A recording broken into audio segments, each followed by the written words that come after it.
Assalamualaikum warahmatullahi ta'ala wabarakatuh. Alhamdulillah. Wassalatu wassalamu ala rasulillah wa ala alihi wa sahbihi wa man walah, amma ba'. Khabar sahabat-sahabat pada petang ini. Petang ini kita akan teruskan perbincangan kita tentang besarnya pengharapan kita terhadap ganjaran pahala daripada Allah dan pengampunan terhadap dosa-dosa kita. Walaupun demikian, kita kena berwaspada. Kita kena ingat bahawa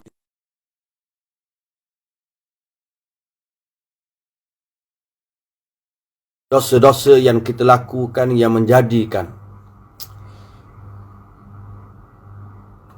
pahala kita, amalan kita menjadi sia-sia.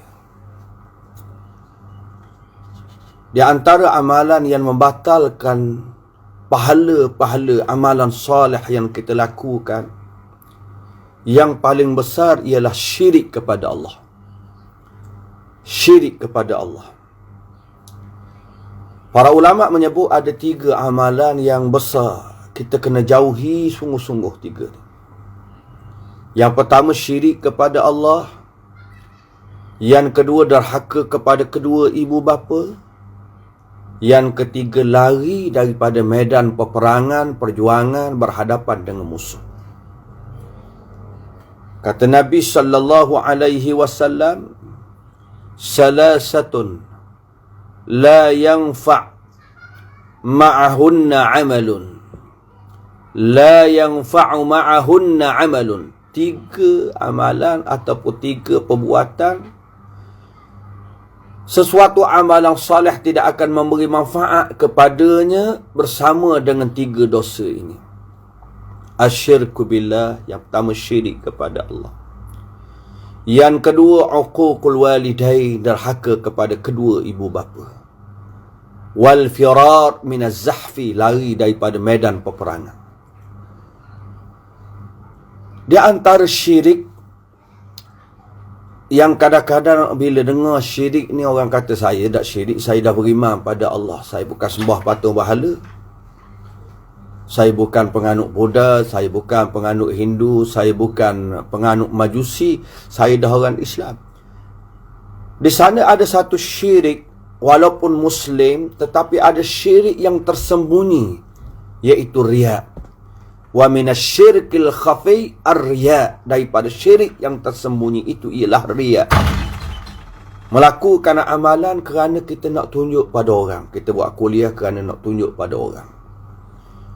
Kita buat ibadat kerana kita nak menunjuk-nunjuk pada orang. Melainkan kita terpaksa tunjuk, dan kita tunjuk untuk menjadi pengajaran dan contoh pada orang. Contoh pada anak-anak, contoh pada keluarga, contoh pada masyarakat, contoh pada orang yang tidak sedar. Ingat, apabila kita bertemu dengan Allah pada hari kiamat, apabila Allah Ta'ala menghimpunkan semua manusia di hari kiamat nanti, akan ada satu penyeru yang akan menyeru, man kana asyraka fi amalihi lillahi ahadan.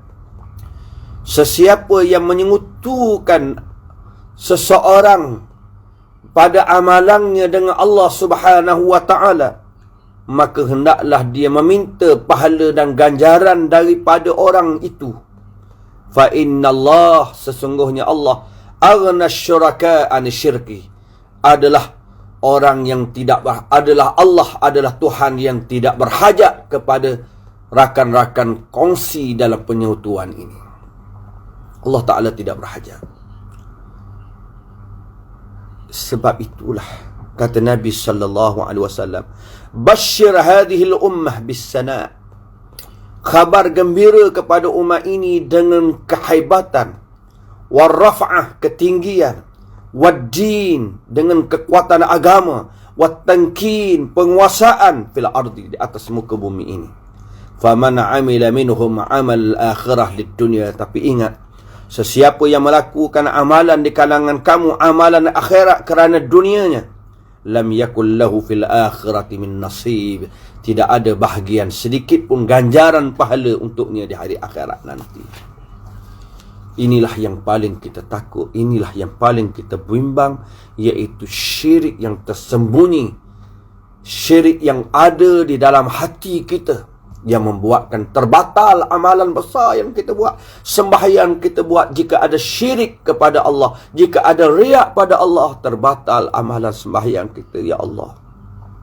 Walaupun kita berderma, walaupun kita memberi sumbangan, walaupun kita memberikan apa amalan ibadat yang besar, kita habiskan duit untuk menunaikan haji kerana nak menunjuk pada orang, kita tidak akan mendapat pahala di sisi Allah kerana ada penyakit riak yang membatalkan segala pahala kita. Moga-moga Allah Ta'ala menyelamatkan kita daripada dua dosa besar, dan Allah Ta'ala memperteguhkan kita dengan amalan yang salih, agar Allah sentiasa memberi kepada kita dua perkara, iaitu ganjaran pahalanya dan keampunan terhadap dosanya, insya-Allah, terhadap segala dosa-dosa kita, insya-Allah. Moga Allah Ta'ala selamatkan kita. Nastaghfirullahalazim, nastaghfirullahalazim, nastaghfirullahalazim. Wassalamualaikum warahmatullahi ta'ala wabarakatuh.